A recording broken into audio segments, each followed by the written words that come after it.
De las 1.700 instituciones de educación superior que ofrecen la licenciatura de Derecho, esto de acuerdo con datos del Centro de Estudios sobre la Enseñanza y el Aprendizaje del Derecho, menos del 10% acredita la calidad de sus programas académicos.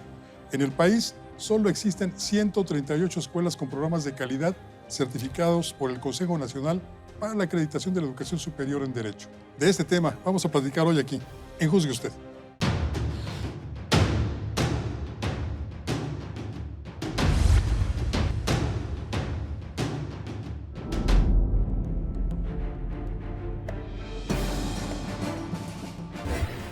Doctor Jorge Arturo Serdio, bienvenido, buenas noches. Buenas noches, muchísimas gracias por la invitación. Doctor José Antonio Lozano, bienvenido. Buenas noches. Gracias, Paco. Muchísimas escuelas en México que imparten la carrera de abogado. Un último conteo dice que son aproximadamente 1.700 escuelas, de la cual egresan pues, una cantidad enorme de jóvenes, tanto señoritas como señores, que pasan a engrosar las filas del Foro Mexicano. ¿Qué tan preparados salen de esas 1.700 escuelas los muchachos? Pues tan preparados como las instituciones que egresan. Esto es, creo que hay una variedad muy amplia de segmentos de preparación. Algunos ciertamente no tienen la formación adecuada ni ética ni técnica para ser buenos abogados y ciertamente hay algunas universidades, varias, que tienen un nivel de preparación óptimo y adecuado para la judicatura o para la práctica profesional, ¿no? No todas estas escuelas están certificadas por la propia pues, Asociación de Escuelas de Abogados, ¿no? Realmente el crecimiento de las escuelas de derecho y en general de las universidades en nuestro país ha sido explosivo a partir de la segunda parte de los años 90 del siglo pasado. Y eso se debió a que la falta de recursos fiscales hacían la necesidad de facilitar la regulación para que crecieran escuelas privadas. No había la posibilidad de una gran población joven demandante darle un asiento en la universidad. Y entonces eso generó pues, la idea de facilitar el tema de las escuelas y creció mucho el mercado de las escuelas. Pero ciertamente no todas con la misma calidad ni todas con los mismos requerimientos de certificación. ¿Qué haría falta para formar integralmente a un abogado, doctor Serdio? Hace falta, para empezar, capital humano. Esto es, estoy convencido que una institución no es ni más ni menos que las personas que participan en ellos. Un abogado debe tener claramente destrezas técnicas, pero también un amplio sentido del rol que juega el abogado en la sociedad. Esto es, la capacidad que tiene de cambiar y de usar la ley para generar beneficios sociales a los otros. Y esto quiere decir que debe de haber profesionales dedicados a enseñarles y que ellos mismos a su vez sean profesionales en la enseñanza. Sin esto es imposible que alguien salga bien formado como abogado. ¿Qué carreras, qué materias deberían ser obligatorias, independientemente de las que conocemos como pues, el conocimiento del derecho penal, derecho mercantil, etcétera, para verdaderamente formar integralmente a un abogado? Bueno, yo creo que las materias básicas que forman a un abogado son las que tienen que ver primero con su formación del mundo, con la visión que tiene del mundo y del derecho y de la historia. Es importante que haya materias formativas desde ese punto de vista de su ubicación.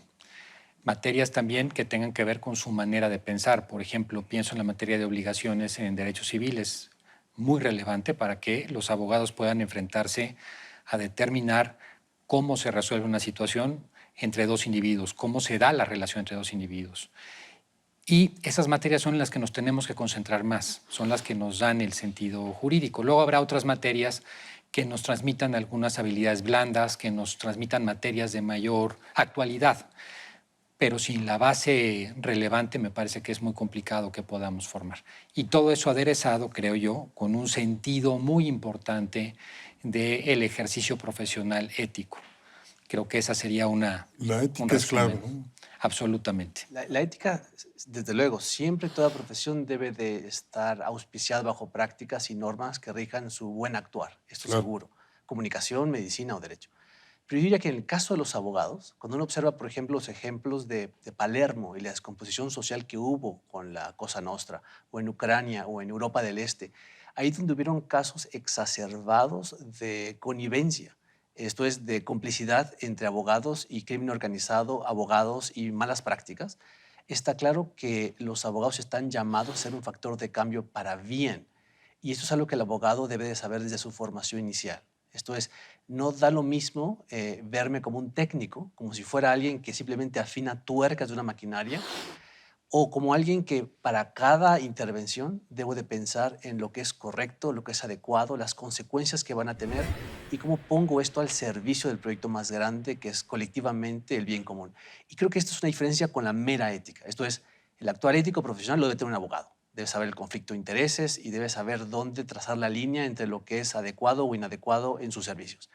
Pero antes que eso, el joven que estudia Derecho debe de saberse como un factor de cambio y de beneficio para su sociedad.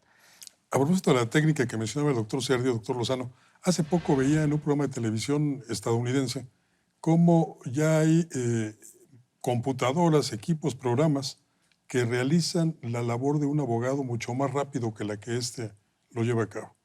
Ponían el ejemplo de un abogado muy reconocido en Estados Unidos al que le ponían la prueba para que encontrara un defecto en un contrato. El abogado tardó más de una hora en hallarlo, la máquina lo encontró en cuestión de minutos. Llegará el momento en que, ante la falta de integralidad en la formación de los abogados, sean las máquinas las que vengan a sustituirlos. Bueno, hay una discusión y un debate muy grande, desde luego en el ámbito del derecho y se extiende a otras profesiones, sobre el papel que va a tener, que ya está teniendo el data science en el mundo, y cómo se va formando la inteligencia artificial y cómo con datos precisos una máquina puede predecir con mucha facilidad en un árbol de decisiones. O sea, eso significa que como una computadora podría en un momento determinado solucionar un determinado tipo de problema.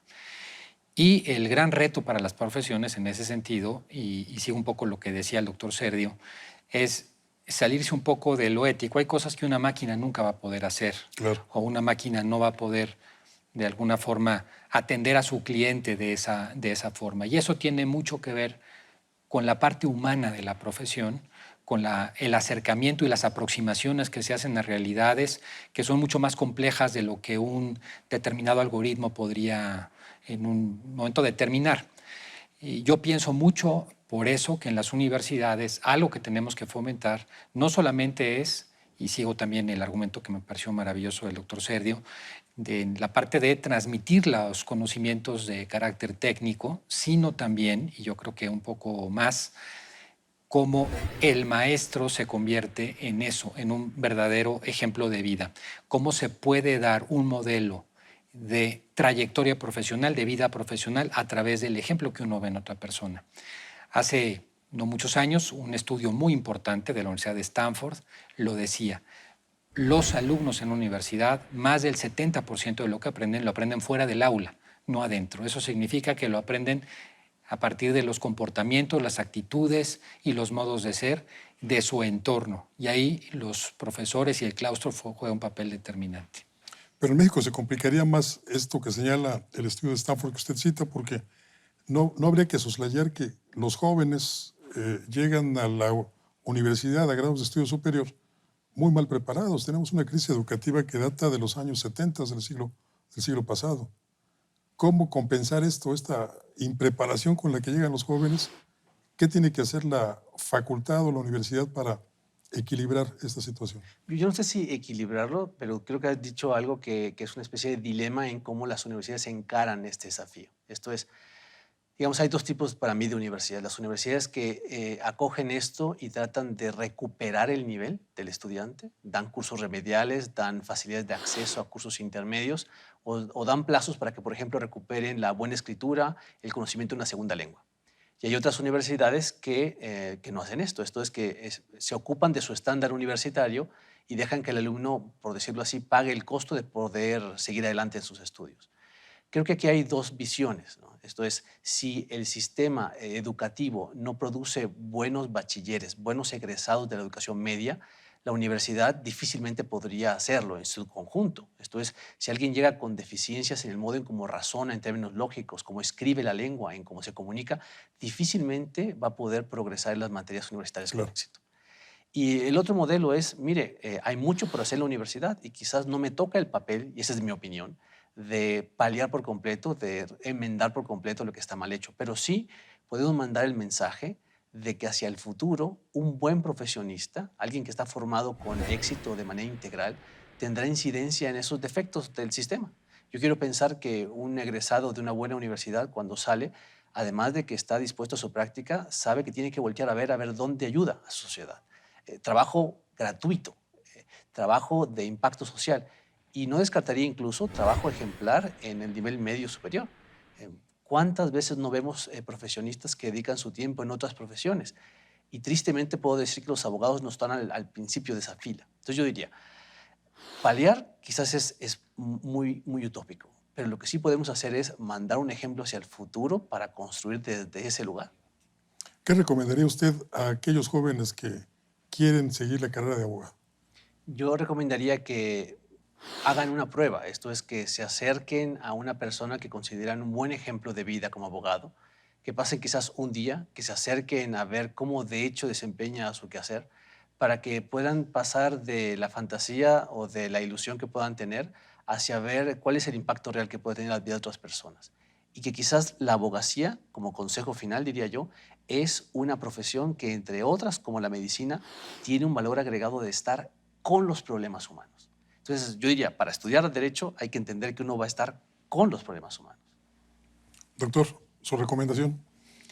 Bueno, yo creo que la figura del abogado para los jóvenes, que se puede haber desdibujado en los últimos años por este tema que hablábamos, hay que volverla a resaltar porque es absolutamente necesaria para poder condicionar la sanidad de la sociedad. En la medida en que haya mejores abogados, el tejido social responderá y estará mejor capacitado para responder a los grandes retos. A mí me gustaba mucho, como lo externaba ahora el doctor Sergio, yo lo suscribo totalmente. Pienso cómo esos jóvenes, a través de esas virtudes humanas, pueden en un momento determinado rescatar este mundo que a veces parece que se nos va de las manos. Ojalá y no. Muchísimas gracias por estar con nosotros esta noche. Muchas gracias. Muchas gracias. Gracias, Paco. Doctor Sergio. Al contrario, un Muchísimas placer. gracias. Gracias a usted. Buenas noches. Buenas noches. Facultades y universidades que se dedican a la enseñanza del derecho deben inculcar en sus alumnos no solamente las materias técnicas de esa profesión, sobre todo aquellas que los liguen con la sociedad, que logran entender que a quien defienden, que a quien a veces atacan, es al ser humano. De eso platicamos esta noche con los expertos, pero lo que nos interesa es que juzgue usted. Soy Francisco Rodríguez, le agradezco su atención, lo invito a que nos reencontremos aquí la próxima semana. Mientras tanto, le deseo como siempre buenas gracias y muchas noches.